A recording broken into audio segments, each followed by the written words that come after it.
नमस्कार जी। 22-23 दिसंबर की रात है। साल है 1949। आजू बाजू धुन चल रही है वह प्रकट कृपाला की। और इसी धुन के बीच एक डीसी के फ़ोन की घंटी बजती है और फ़ोन की दूसरी साइड पे एक सीएम होते हैं उत्तर प्रदेश का, गोविंद बल्लभ पंत। डीसी को निर्देश दिया कि वो रामलला की मूर्तियों को वापस चबूतरे के ऊपर ला के रख दे, लेकिन डीसी ने अपनी दृढ़ता के साथ उसे मना कर दिया। अगली रात फिर से फ़ोन की घंटी बजती है और इस बार प्रधानमंत्री होते हैं लाइन पे। और प्रधानमंत्री ने बहुत सख्ती से ये कहा कि अभी विभाजन हो रखा है। उसने ये नहीं कहा कि वो मुसलमानों का बहुत बड़ा फ़ैन है, लेकिन उसने ये ज़रूर कहा कि वो भारत के मुसलमानों के मन में कोई डर पैदा नहीं करना चाहता, मगर क्यों मालूम नहीं।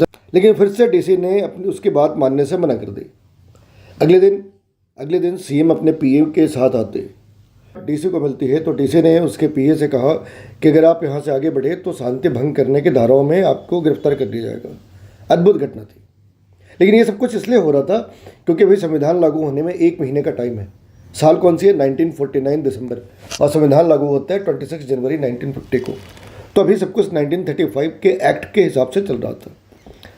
तो आज के लिए फिर उस डीसी ने सीएम को ये समझाने की कोशिश करी कि या तो आप मेरा इस्तीफ़ा ले लो या फिर किसी और आईसीएस के जरिए ये काम करा लो, मेरे से नहीं हो सकता है। और अगर मेरी बात मानो तो मूर्तियों को वही रहने दो, उसके आजू बाजू जाली लगा देते हैं, क्योंकि इस समय कोई भी ऐसा पंडित नहीं मिलेगा जो मूर्तियों को वहाँ से पूरी विधि विधान के साथ हटाकर वापस चबूतरे के पास ला के रखे, और एक शांति व्यवस्था की बड़ी समस्या खड़ी हो जाएगी। सीएम और पीएम के पास कोई रास्ता नहीं था उस व्यक्ति की बात मानने की, और उस व्यक्ति का नाम था के नायर। बल्कि उनका एक नाम और भी था, के करुणाकरन पिल्लई। अब वो पिल्लई से नायर कैसे हुए आखिर में देखते हैं। तो 1907 में जन्मे के नायर ने 1930 में सिविल सर्विसेज ज्वाइन करी। वो केरला के अलापुंजा के थे। जो उत्तर प्रदेश के अंदर नायर साहब थे वो केरल के अंदर पिल्लई साहब थे। 21-22 साल की उम्र में आईसीएस ज्वाइन करने वाले नायर साहब लगभग 20 साल की सर्विस दे चुके थे, और अब उनका ट्रांसफ़र होते आज के अयोध्या और कल के फैजाबाद डिस्ट्रिक्ट में। अभी इनको आए 2-3 महीने हुए थे कि आरएसएस के एक कार्यकर्ता गुरुबख्श सिंह ने इन्हें एक एप्लीकेशन दी। एप्लीकेशन में लिखा था कि यहाँ हिंदुओं के मंदिर होने के पूरे प्रमाण हैं, अतः एज ए डिस्ट्रिक्ट कलेक्टर आपको यहाँ पे एक मंदिर निर्माण कराना चाहिए। अब कोइंसिडेंस देखो, एक संयोग देखो कि ये सारी चिट्ठी लिखी जाती है अक्टूबर में, और राम मंदिर के ऊपर फैसला आता है नवंबर में। हाँ ठीक है, साल का भी फर्क है। चिट्ठी लिखी गई थी 1949 में और फैसला आता है उसके लगभग 70 साल बाद 2019 में। लेकिन जो चिट्ठी में लिखा था बिल्कुल वैसा ही होता है। एक भव्य मंदिर बनती है, भव्य नव्य दिव्य मंदिर बनती है। इसके साथ नेयर साहब ने एक काम और भी करा था। मंदिर के 500 मीटर रेडियस के अंदर मुसलमानों का, विधर्मियों का आना मना कर रखा था। जैसे संविधान लागू होता है उन्हें उनके पद से हटा दिया जाता है, और वो कोर्ट के अंदर कानूनी लड़ाई लड़ते हैं। 1952 में वो कोर्ट में केस भी जीत जाते हैं, मगर आईसीएस की जॉब ज्वाइन करने से ज़्यादा बेहतर उन्होंने समझा कि वो इस पोस्ट से रिजाइन करते। जीवन संघर्षों से भरा रहा।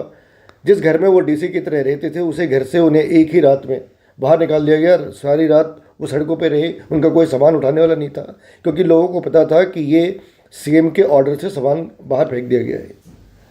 बाद में वो राज्यसभा में भी गए, लोकसभा में भी गए, विधानसभा में भी गए।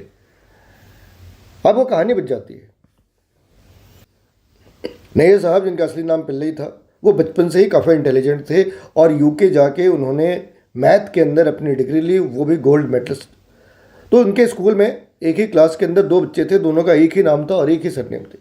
तो उनके टीचर ने क्या करा कि पिल्लई को नैयर कर दिया ताकि कोई कन्फ्यूजन ना रहे, क्योंकि ये वो नैयर थे। नैयर साहब टॉपर थे और वो लड़का पीछे से टॉप करता था, आप ऐसा मान सकते हैं। तो उस डिफरेंस को कम करने के लिए उन्होंने उसका नाम ही बदल दिया।